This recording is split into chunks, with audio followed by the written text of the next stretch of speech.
Hello, my friends, hello, and welcome once again to stately Vaughan Manor, where Roger and I have returned to talk to you about white whales. So, literary white whales. Last week or something, I can't remember exactly when, Guilty Feet did a video about his literary white whales. The books that loom and he wants to read. He feels he needs to read these books.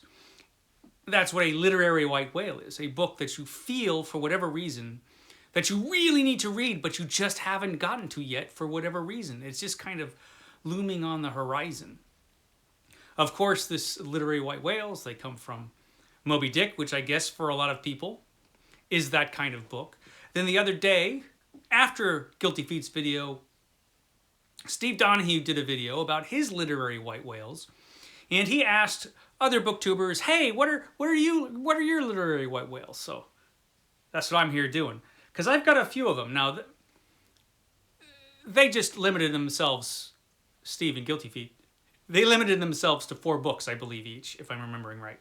But I've got so many that I just kind of piled a few up here because there are a lot of books like that for me. There are a lot of books that I've just always meant to get to. I'll get to this book anytime now, and I feel like I really need to get to them for whatever reason. Different reasons for different books, I guess. But these are the books that just haunt my imagination, that I feel I must read, but for some reason I'm always reading something else. Sometimes it's because the book is just really, really long. Sometimes there are other reasons. So let's get into it. What are my literary white whales? The books I feel like I really need to get to one of these days. So, the first one, I really have, it's inexplicable why I haven't read this book yet. Because my good friend Justin gave me this book in the 90s, I think. I think he gave it to me in the 90s. It was a while ago. And that is this book. This is Tim Powers' The Anubis Gates, a science fiction novel which seems like exactly the kind of thing I would enjoy. It's a time travel science fiction thing. Backward in time to solve an ancient mystery and create some new ones. It's supposed to be fantastic. Everybody I know that's read this has said it's good. So why have I had this hanging out for decades and I don't know. I really don't know. I have no explanation. So the Anubis Gates is a big one. This is a big white whale for me. I will get to it. I swear, Justin. I will. I'll read this book. I will. I will read it. I don't know when, but I'll read this book, The Anubis Gates. It'll be worth the wait. The 20-something year wait. Yeah, it's been a while since I've got that book. So that's the first one, The Anubis Gates. Next is a book I'm always hearing people talk about. And I've heard people talk about this book so much, and they're always talking about how great this book is. I didn't have a copy of this book until recently, when I found one for free. And so now I really have no excuse for not reading this book. Again, it's a book that everybody says is great. And because of that, it's kind of like grown in my mind as something I really need to read, and that's Pillars of the Earth by Ken Follett. I don't know much about this book, except that it's a great historical novel, apparently, about building a cathedral or something. Yeah, something like that. But it's supposed to be amazing, this book. And now I have it, and now I can read it. But it's literally one of those books. I don't remember when this book came out, but I've literally been hearing about this book for years. And I've always known I have to read this book just because, everybody keeps talking about how great it is. So yeah, Ken Follett's Pillars of the Earth. That's another one for me. It's not a classic, or is it? I don't think so. But it's a literary white whale for me, so there you go. This next one, I'm sort of afraid to read. Just because I know it's going to be very, very, very disturbing. This next book was sent to me by my dear friend Juan from Plagued by Visions, the booktuber. Juan Valencia from Plagued by Visions. He sent me this book by Jack Ketchum. You know which one it is. It's The Girl Next Door. I've intended to read this, but just the subject matter makes me feel like it might be a very unpleasant experience, even if it's really, really good. Will I enjoy this book about some young woman being pretty much tortured? I think that's pretty much what it is. So because of that, it kind of puts me off. But at the same time, I do kind of want to read it because I know it's supposed to be a good book. I don't know. But yeah, the girl next door. And I've got this wonderful copy, this wonderful Leisure Books copy that Juan sent me. So I really need to read it. So The Girl Next Door. Perhaps not one you would expect, but there it is. Just the same. A few more here. So this next book I have read, but it's part of a series that I've never finished. I read the first 2 books of this series. And after the second book, I was like, you know what? I'm just going to wait for this series to be done so I don't have to wait years in between books. Now I've come, well, for a while I've known, I'm 99% sure that this series is never going to be finished. So I should just read the thing, right? I should just read the whole thing, at least all of it that exists up to now. Of course, that's A Song of Ice and Fire, starting with A Game of Thrones. This is the old-timey paperback copy of Game of Thrones from way back in the day before there was a TV show. This series was started a long time ago. A long time ago. This guy, Martin, it takes him a while to finish a book. So I don't think this series will ever be finished. I really don't. So I should just read it, you know. I should read the first and second books again, because it's been so long since I've read them. I mean, this is an old book. And then just read the whole thing through. And I intend to do that. I don't know when I'm going to do that, but I'm going to do that. I've made the decision that, of course, you know, it's never going to get finished, I don't think. I know this upsets people, but that's my suspicion. I mean, they had a whole hit television show that went on for its full length, and he still couldn't finish this series. Oh, well. I have to read this series, the whole thing.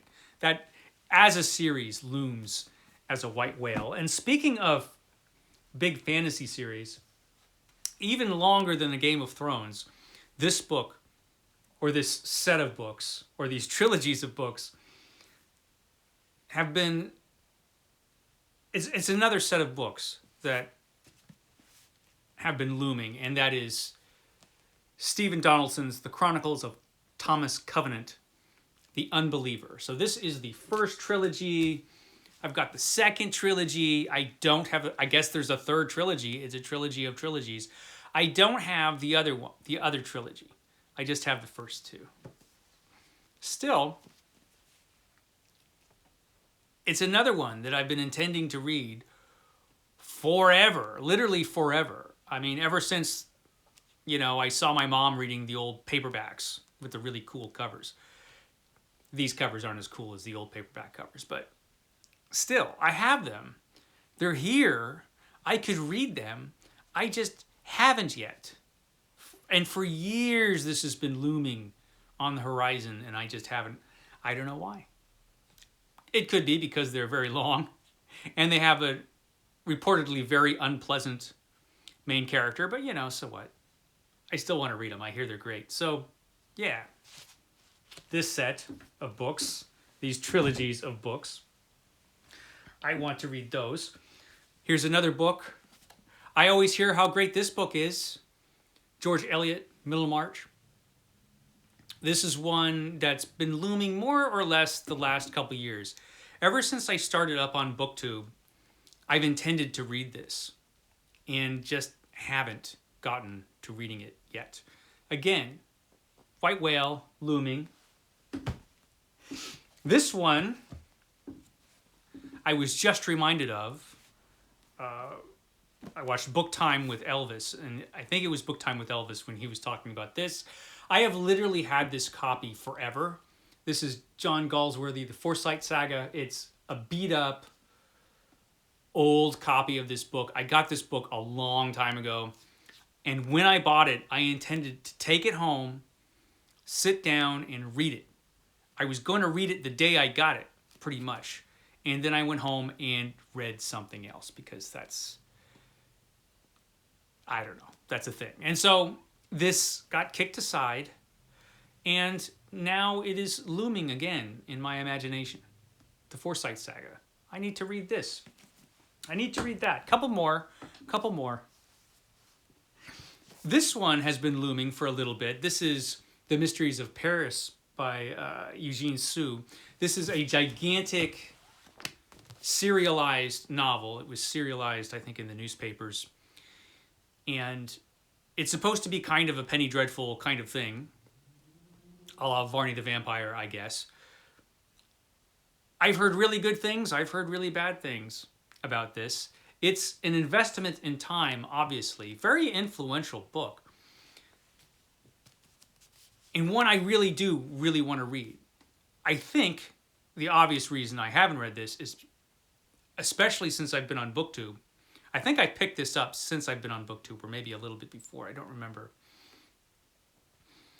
You know, our reading is so scheduled, those of us who are on BookTube, because of events and things. When am I going to fit this in? And that's basically been the issue with this book. It's when the hell am I going to fit this gigantic book in? I don't know. There are a couple books like that. This is another... Now, here's a book I should have read. You know, this is one of those books where I'm like, why haven't I read this book yet? This is exactly the kind of thing I... What?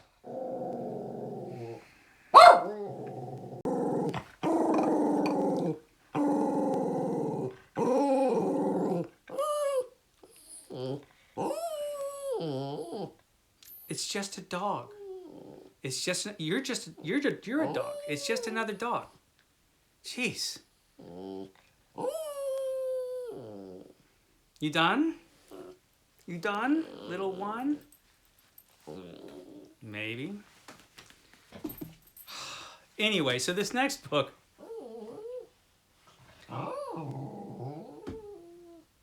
This next book, Rhonda, is a book I should have read because it's exactly the kind of thing I like to read. And I got this book. This is a print-on-demand book from 2005, so you know what kind of quality this book is. This is Tross of Semerace by Talbot Mundy. This was actually, from my understanding, a series of adventure stories, historical adventure stories, written by Talbot Mundy, who was a big influence on my favorite writer of all time, Robert E. Howard. And this is Mundy's epic, as far as I know. This is like the main thing that he's known for. He wrote a lot of books, but I think this is one of his main... I think this is his main one. This is Tross of Semerace. Long book, like I said, a collection, more or less, of adventure stories that have been all put into one book. I think that's what this is. I couldn't tell you for sure because I've never read it. Why? I've had this copy forever. I've wanted to read this book forever. Why haven't I read it? It's a mystery. I don't know. I honestly don't know. Couple more. Kipling. So, Kipling, I have read Kipling, of course, but I haven't read as much Kipling as I've wanted to. Now, I know it's not very politically correct nowadays to want to read Kipling, but he was a master storyteller and incredibly talented as a writer. So I want to read Kipling, even if he was a big imperialist. So I have this 2-volume set with the gorgeous covers of Kipling, with a bunch of his books, his stories, and his poems in it. These don't include this one, Captain Courageous, but I just happen to have it. So I'm considering this all one whale. It's all one whale, Kipling. So that's most of them. These are the 2 big ones, though. I've got 2 big ones that could be the most time-consuming.